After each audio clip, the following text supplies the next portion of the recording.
I want this very much to be an interactive session. You'll note we're all men, so particularly welcome contributions from female members of the audience.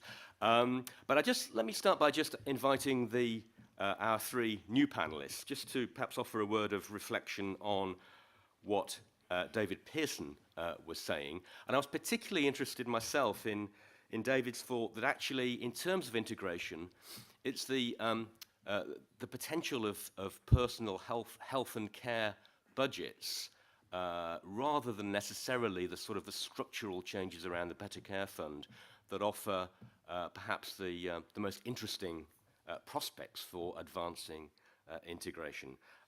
Charles, could I start with you? Thank you. We've been talking about integration for very, very many years. In healthcare, we keep on talking about integration as though there's only one dimension, and that's primary and secondary care, and that's the Holy Grail. But clearly, the story has moved on. And the story has moved on, in my view, not necessarily only to health and social care, because we do know that if we have to be thinking in terms of what matters to people, the biomedical components are at most only about a fifth of the contributants to actually making people feel better. The other 4/5 are more in the social world, if anything, if anywhere. But actually, we have now understood that really the big integration that needs to take place is between the provision of care and the person. Because if there's something which has been missing over the years, it's the fact that the person has, even though has been at the center of everything, supposedly, the reality is that perhaps they haven't been, and the person hasn't been. Hospitals are based around the providers. Primary care is based upon the way care is provided, and the business model is very similar to the one which existed in 1948. We haven't yet understood the importance of personalization, and this really is a 21st century phenomenon, the fact that it's all about me, actually, not about the way that services are provided to me. So I think that's the integration we need to look to. But normally I would be very pessimistic about this ever happening because there are so many vested interests to ensure that this won't happen. But I think it's going to happen this time. And thank God we have a crisis, because that's the only way it will happen. Steve. Well, it was great, as always, to hear David talk so eloquently about the range of issues that's provided to service users and patients. That's fine. My concern is that it started to be associated with the idea that we can save a load of money in the health service and social care. And I'm not sure that's a particularly sound basis to move forward on. There doesn't seem to me to be much evidence that integration reduces cost. It does deliver those qualitative outcomes and other benefits which are very important. So I think that the key thing to take from what David's been saying, and the key thing that we need to bear in mind today and going forwards, is that integration will not be a silver bullet. There will be other things. I think commissioning for outcomes, focus on reablement, personalisation. Another thing that's not been mentioned that I've got a particular interest in is assistive technology and the wider use of technology in the home to support people. I think we need to keep our eyes and ears open to a range of things and not bet the farm on integration. Thank you. Richard Preece. Yeah, one of the things I like to do on a Monday morning when I catch the train down to London is read the healthcare news. That way, the depressing start to the week means the week can only get better. So with that in mind, I read an article, and I've made a fatal mistake today, which is I changed what I was going to say on the train. And that's an article in the HSJ, which is an interview with Jeremy Hunt. And in it, the Secretary of State talks about bundles of services. Sounds okay to me. And he talks about, will the market ever be able to deliver? And one of the problems we've got at the moment when we talk about integrated care is that we can pool our budgets, we can integrate commissioning, but actually what we're really talking about is integrated providing. It doesn't really matter where the funding comes from. What really matters is how that person receives the care and support that they want and they deserve. And that leads to a problem at the moment, because at the moment the market really is struggling to deliver that. I was at a much bigger conference earlier in the year. It's the NICE conference, and I do quite a bit of work with NICE. There's about 1,000 people in the audience, and Phil Hammond asked the audience how many people work for organisations that could offer integrated care. One person put their hand up. So that says to me that actually at the moment the market isn't able to deliver integrated care, and it particularly becomes a problem where we start to recognise that health changes, and it doesn't change slowly all the time. Sometimes it changes quite quickly. And we work in a system, a sector where actually we're really slow to respond to change. And I don't think we're going to get to a position where we can really help to keep people at home and out of hospital unless we can respond to those changes in health quite quickly.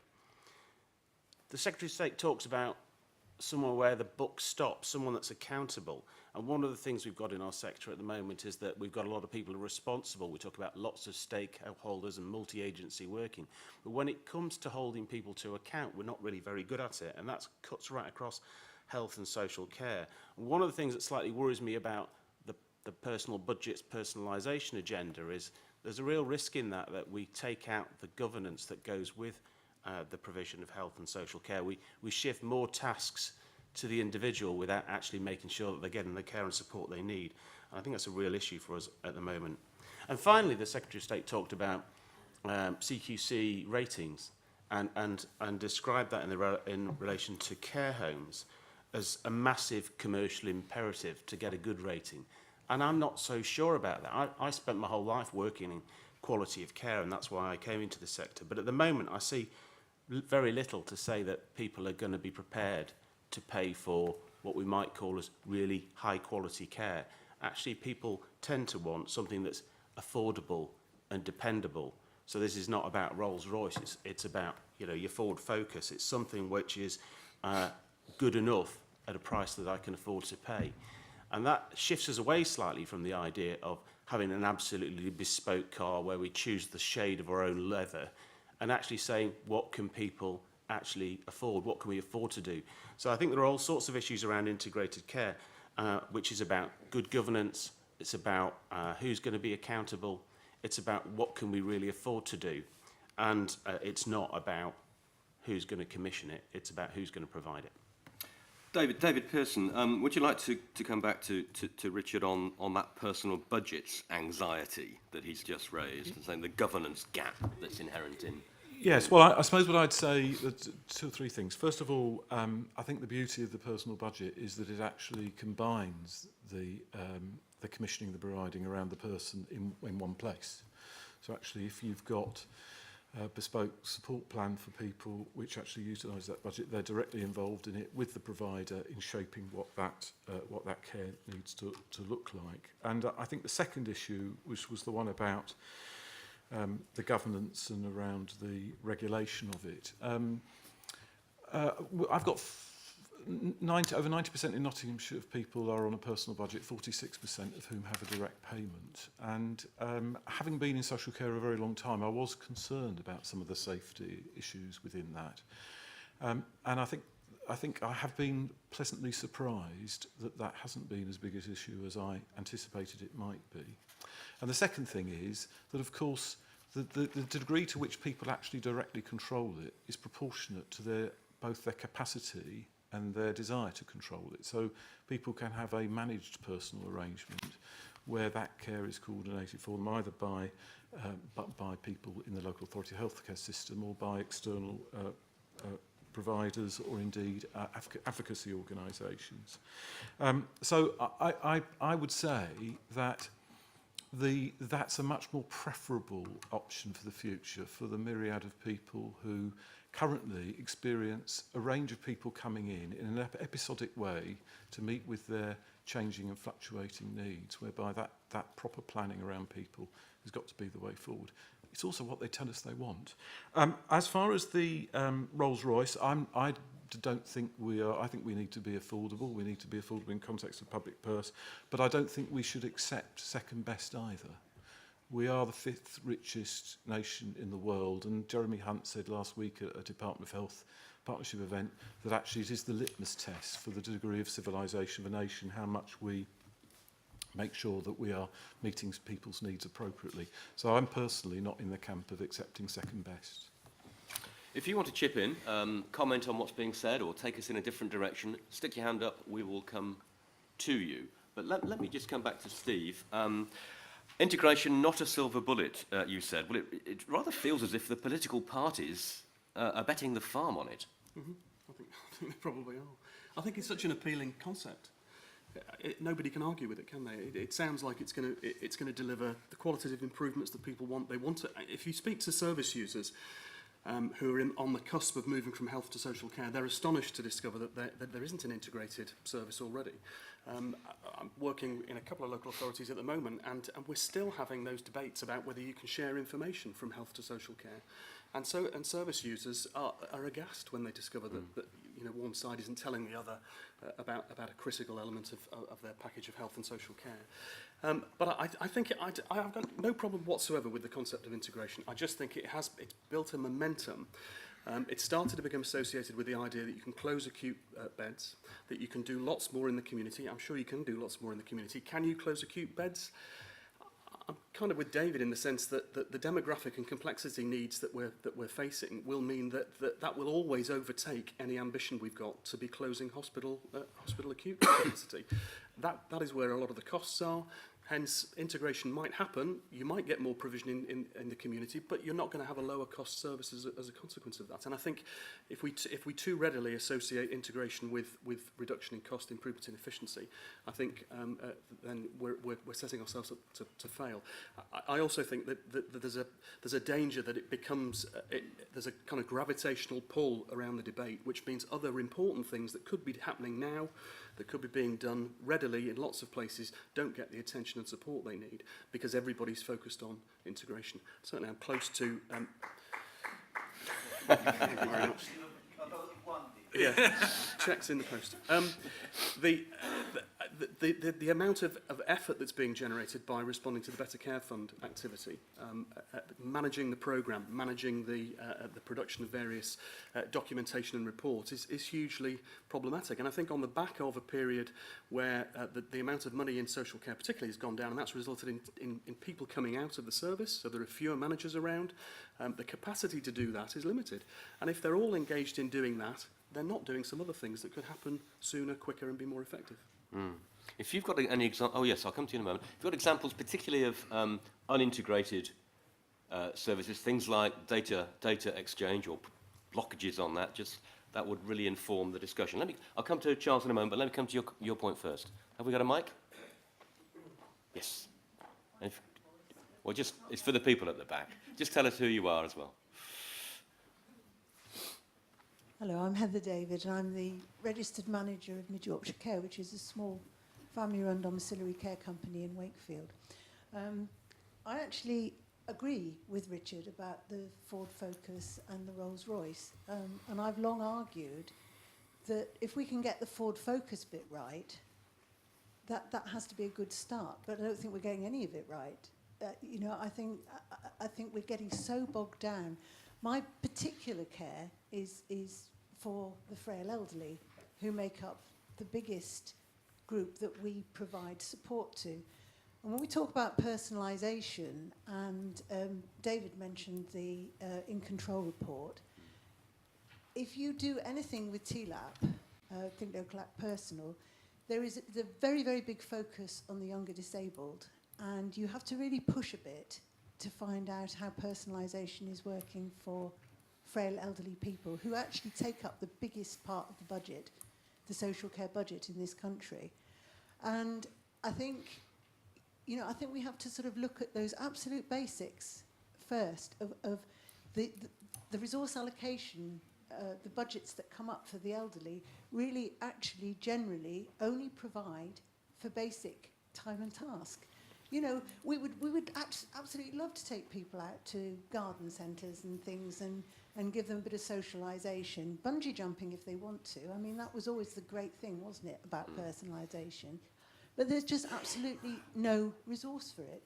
You know, we're lucky if we get enough to rush in, sort of get somebody out of bed, get them washed and dressed and give them their breakfast and their medication. And you have to look at what you can do to personalise in that situation. So if you can get a really good Ford Focus sort of personalisation for your frail elderly, I think we'd be halfway there. I don't think we're even a quarter of the way there now. Thank you. Charles? A couple of comments, and I'll try to respond to your comment in a second. In terms of structural reform and integration, I think it's inevitable that governments and everybody concentrates on structural reform because it's substantially easier than the real task that needs to take place, which is changing the behaviours of individuals who provide services. Given the choice, structural reform is easy because you can do it. Changing the behaviour of each individual is damn hard. And that's really why we haven't done it over the years. And that's really why successive governments have attempted to do it through structural reform and all failed. I think this is the time it will succeed, again, because there is no option but to do it. In terms of your comments around wellness of individuals, because that's what I describe it as, especially for frail elderly and personalisation, I think there is resource to do that. But it doesn't necessarily have to come out of the social world. It can come out of healthcare. We do an awful lot to people, not for people, but to people. And the benefit of that is academic. It's not necessarily what people want. If you have to ask somebody in their 70s what's most important, he could tell you fly fishing. And fly fishing to him is far more important than having serum rhubarb between X and Y.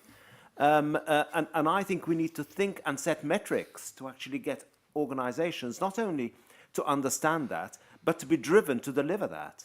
So patient-determined outcomes and wellness is really the direction of travel. There is enough resource within the system. It may be misapplied, but there is enough resource within the system to deliver that. Richard, do you identify with what Heather was saying about there being no space in a typical local authority commissioning arrangement for the Rolls-Royce personalisation? I'm not advocating second best care. I want to be really clear about that. I'm advocating care that's really reliable, delivers expectations that we can afford, and that is just about common sense. You know, we could finesse care as much as we like, but that comes at a cost. And the harsh reality is we can sit at the front and say what we like, but actually out there, this audience, you know that there just isn't enough money in the system to pay for all the things that we would all like to do. So we have to make tough decisions and work our way through that in the best possible way. And that is delivering the best possible care within finite resources. And for me, that's not about being second best, it's about being the best that we can be.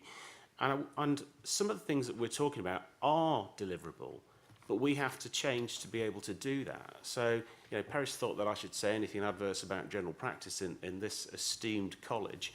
But actually, if we take someone, where does the book stop? My view as a physician is not, the book can't stop in general practice. When you see a GP once in a while, even if you've got significant health needs, actually we need to take some responsibility, show some leadership as a sector and say, you know what, we will lead on these things, because for me, that's what it's all about. Actually, the people, if we take the personalisation agenda in terms of who's with that person every day, it's us.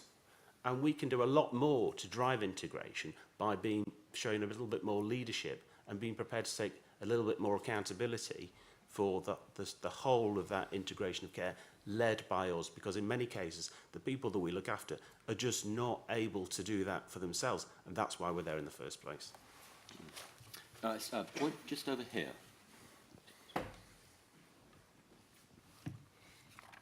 Thank you. It's Rob Grady from Eclipse Home Care. I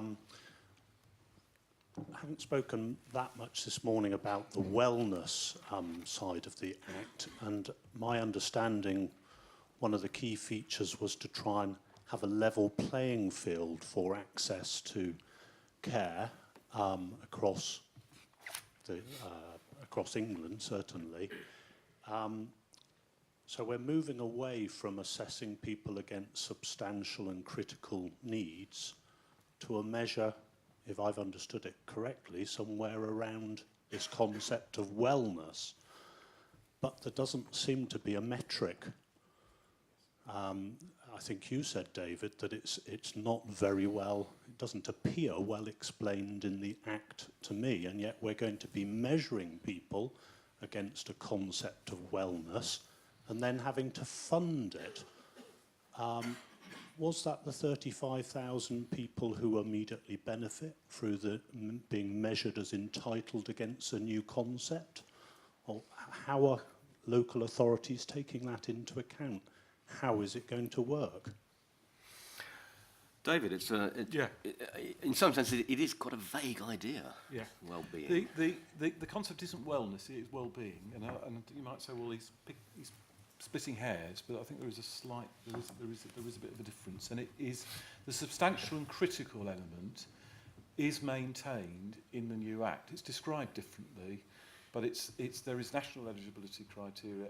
The criteria have not got looser, broadly speaking, because we're into that issue of affordability. There was obviously a lot of debate as it went through the committee stages of Parliament and around it about whether that was, particularly by people like the Care and Support Alliance, as to whether that was adequate, and whether we should be moving to something that was more inclusive.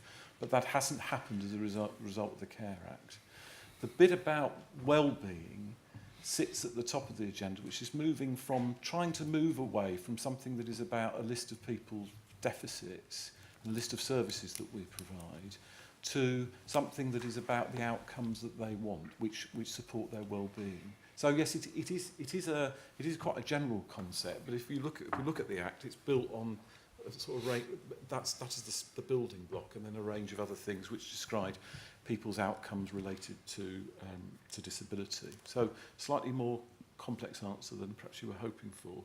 I just want to say, while I've got this, to say that I totally understand the point about where we are now compared with where we would like to be, but I also completely agree with Charles about the health funding and the issues of that broader notion, because that's where we do get into the debate about prevention and early intervention, which is a new requirement of the Act, doing that across health and care and other public services, because we're not just talking about people's health and care needs, we're talking about their housing needs, and compared with many other countries across the developed world, we have a fair paucity of stock that is actually receptive to people's needs arising from disability. And my final point is that on the point about older people and personal budgets, we've just completed a piece of joint work with the Alzheimer's Society and my own authority where there are some quite stunning examples of where a suitable person, a family care member, has actually taken control of the direct payment with the support of the local authority, and there are some pretty good outcomes of people staying in their own homes for longer in satisfactory circumstances. So I totally agree with your point about it has been more about younger adults, but I do think we need to. And it would be no good, I think, for me to sit here and say, yes, it's okay if we have a situation where we are not looking aspiringly for what we need to achieve in the future, because that's not going to get us very far with central government and the world out there. Steve Carefull, do you think this idea of well-being, which sits very much at the core of the Care Act, is going to be open to challenge, as I suggested earlier, particularly around things like commissioning 15-minute visits? I think in almost any context, the commissioning of 15-minute visits doesn't make a great deal of sense. I'd go back to the point I made in my opening remarks about assistive technology. If in a 15-minute visit you're not delivering personal care, and it's open to question whether it's possible to deliver with dignity personal care within 15 minutes, then you're possibly doing something that could be done with the help of technology, whether that's a medication reminder or some other checking intervention that doesn't require a physical person. I think that the wider question is what will happen to those people who've as local authorities have had less and less money to spend and raised the eligibility criteria and stopped providing services to people who've got moderate and low requirements, to use the old terminology. Are those people going to receive a service in the context of this well-being aim? If they are, and it is aimed at prevention and helping them to maintain their independence and not drift into high levels of need, then I think it's a very welcome thing, and I think it's something that local authorities have been wanting to do, and if they're supported to do that and the funding is there to do that, and it's welcome to hear that there may be opportunity to move funding around from the health service to support that, then I think it's an absolutely welcome development.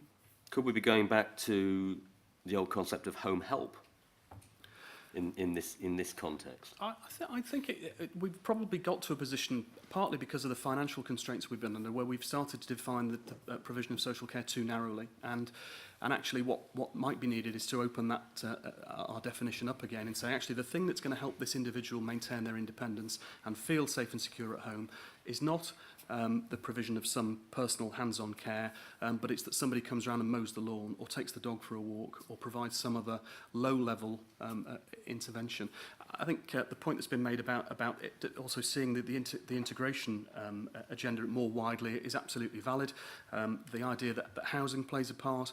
I was in a local authority not long ago where there was a case of an individual whose mobility was deteriorating. She was living in social housing. She was on the 4th floor of a block of flats. Actually, the answer was not to provide somebody to go up and help her down the stairs twice a day, but to move her to a ground floor flat. And that required working closely with housing. I think if you can be more creative, and the home help idea, the mowing the lawn, the walking the dog, the moving your house, there's another local authority I'm aware of that's using retained firefighters to provide support when individuals have a crisis, going around and helping them off the floor if they've had a fall and so forth. I think being creative and not being too constrained by how we've had to do things in the past is an opportunity we need to take. Richard Preece, do you think sector providers are up for working more broadly in this, in the sense that Steve describes? Yeah, I think we absolutely have to, actually. I don't think we're going to succeed unless we start to change the way we do things, and that might be extending the kinds of things that we do in the way that's been talked about. But I think it's also about helping to blur the artificial boundaries between health and social care. To my mind, it's just about looking after somebody. I mean, obviously I come from a hospital background, and I never walked around a ward and saw two teams of people. The social care team who looked after the personal needs of patients, and the nursing team who somehow did something different. For me, it's always been one thing, and it's been a surprise to me as I've been in this sector that somehow we artificially differentiate it. Just on the 15-minute visit things, I want to say something because it always amuses me, because we talk about 15-minute visits like that's the shortest visits we do. And actually, that's not the case. So we had 2 local authorities. I stumbled across this in May, where we were doing a significant number of 10-minute visits. We terminated our agreement with one of those authorities and negotiated the way out of the 10-minute visits in another case. But actually, these ridiculously short visits are a feature, and I can think of a number of settings where more than 30% of the visits we do are that short. And that says to me that actually, when I talk about quality of care, let's get real about this, that we can say what we like, but we have to knuckle down and say, is that the way to deliver things? And I agree that there are things like medication reminders, where why would you get a human being to do that? We're all inordinately forgetful. That's why we have alarm clocks. You know, that is a technology solution. But short visits are not the essence of good care. And when they become a commonplace part of what we do, it makes the job awful. It's an awful job for care workers to do repeated 15-minute visits. They're running around like headless chickens. It's only enough time to walk in, log in through your electronic call monitoring, read what you're supposed to do. If you've got time to do it, that's a bonus before you then put something in the logbook, get out, lock it up in the key safe, and off you go. I mean, it's just a stupid idea that we can do things in most cases that quickly, and yet we accept it, and it has to change, because that is not the way to look after people. We might be the only person they see that day. David Pearson, what on earth can your members be thinking about commissioning 10-minute visits? My view is, and our view is, that for personal care which requires people's to have their dignity, respect and choices preserved, the visits have to be long enough in order to create those proper outcomes for people. So I can see situations where a pop-in for medication prompt, not entirely accepting the point about medication and how different ways of reminding people about the need to take that medication, or indeed a sort of well-being check might be appropriate, but for personal care events it's not appropriate. And the Care Act does make reasonably strong reference to it, as does the national commissioning standards that I referred to earlier. We are also, in relation to those standards, starting a series of reviews of local authorities and in pilot in the first instance, which will involve local providers in those. So it will involve providers in those reviews, so that we can actually help together to drive up practice around this. I would also, and of course, in a way, money is not an excuse, is it? Because what we should be doing is looking at what's the right care, and it goes back to the heart of this little debate that's been going on. But I do think we have a responsibility, both as commissioners and providers, to do the right thing. But if we're to create the conditions in which we do the right thing, we do have to collectively argue for an adequate settlement for social care to make sure that doing the right thing is not made too difficult. There's a hand there, and then there's another one at the front. Oh, it's several now. We'll try and get as many comments in as we can. Sir. Yes, hello. David Candlin. I have a home care agency called Halo Home Care. I think politicians are speaking out of both sides of their mouth here, because what our politicians are doing is they're both reducing the amount of cash available, they're increasing the qualification to receive care. But at the same time, through the Care Act, they're promoting this as, oh, well, you're not going to have to sell your house because we're setting this cap on how much you have to pay. In practice, what we're seeing is more of the burden of funding moving on to self-funders.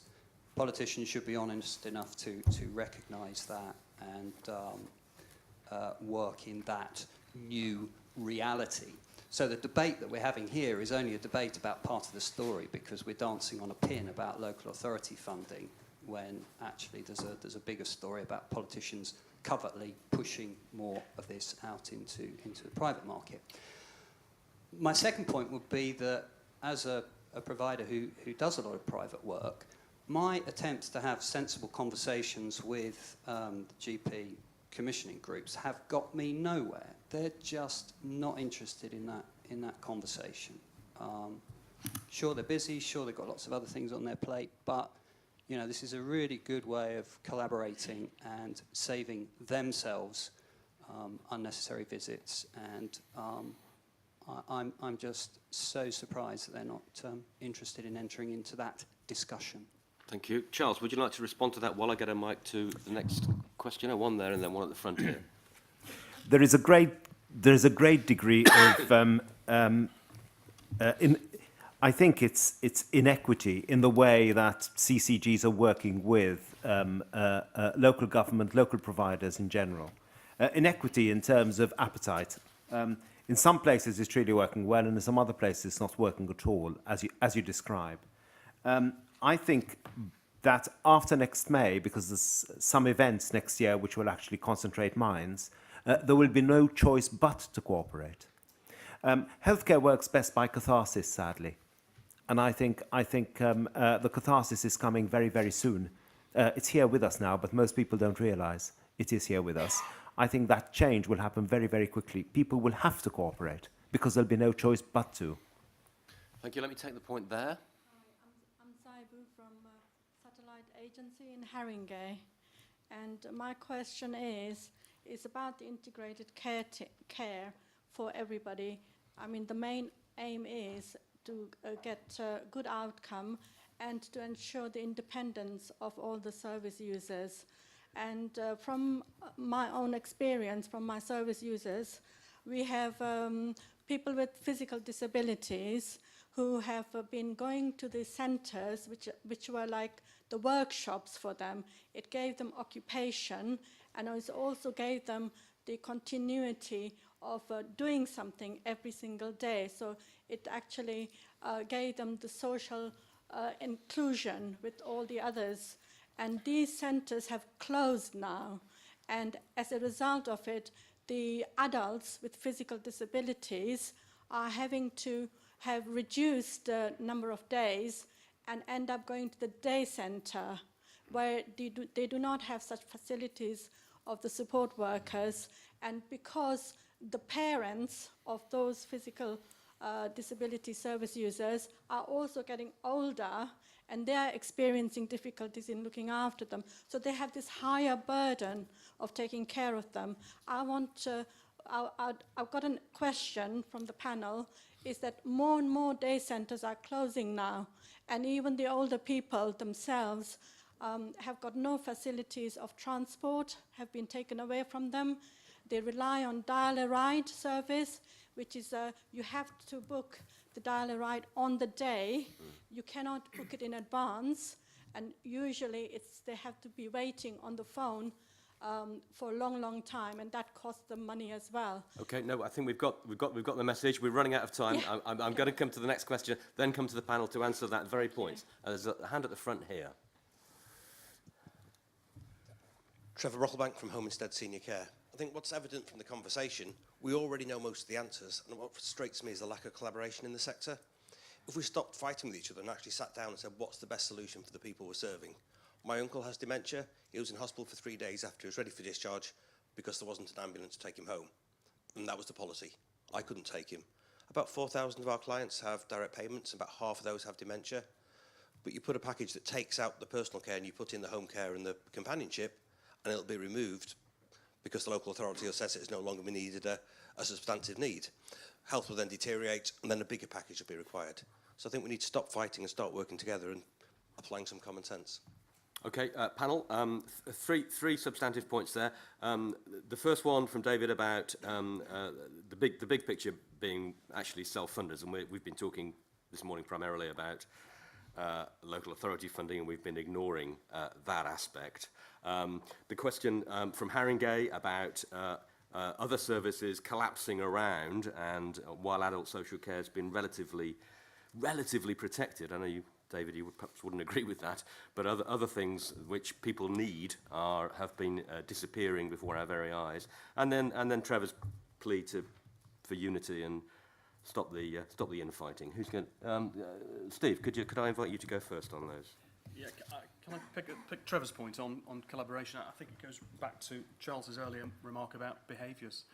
And the concern I've got is that all the structural change and all the debate about policy that's going on doesn't necessarily filter through and cause people to sit down and say, actually, we're doing the wrong thing here for the service user, and we ought to work more closely together and do the rational thing. Charles? I couldn't but agree. As I said, I think that time is coming. That time is now. Once we start thinking in terms of super-sectoral metrics, which is really what we'll be introducing in healthcare, it's inevitable. And that will also include local government, I would hope. Perhaps then we'll get all the different institutions that will have a vested interest, not to protect their sector, but actually to work together, because that's the only way they're going to satisfy those metrics. Richard? I don't think I've got much to add to what Charles has said. I mean, I don't think there's anything fundamentally wrong with the system, to be honest. I think the will's there. I think it's very difficult to do it, particularly when we're under such severe fiscal constraint. I don't think this is a sector full of bad people who don't want to work together. I just think it's sometimes very difficult to work together, and we've got to work our way through that, to be honest, because what's for sure is that the trajectory that we're on at the moment is not good for anybody, and most of all, it's not good for the people we look after. No one's yet addressed David's point about politicians speaking, with forked tongue. There's a surprise. Actually, the burden is falling more and more on self-funders. Yeah, I think there's pressures in the system which make that happen. I have to say that, when I was saying before about it's easy to sit at the front, I wasn't talking about us. I was talking about everybody that's in those kind of positions of leadership, and it is easy to say the right things, whether you're a doctor or a politician. It's much more difficult to do the right things, and what's for sure is solving this is not easy. It's not straightforward, and the cynics amongst you who might read that HSJ article will note that the Secretary of State suggested that he wanted to be the Secretary of State as a job for life, which was translated into 5 years. So I think a job for life is that's the problem we've got with politics, is that we have a very short time span to work in, and some of these things are going to take us all a lot longer, and we're going to have to be a little bit more tenacious than that. David? Well, some terrific points.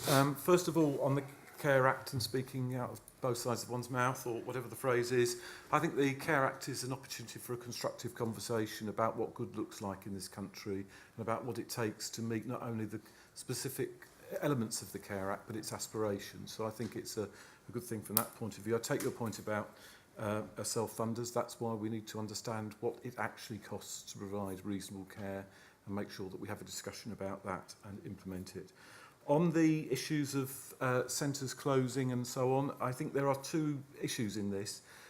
And sometimes there is an issue about just simply needing to balance the budget and reducing the service, so that's happening. But there's also an issue about changing the way that services are provided. So in my authority, we reduced the number of day services buildings from 35 to 14.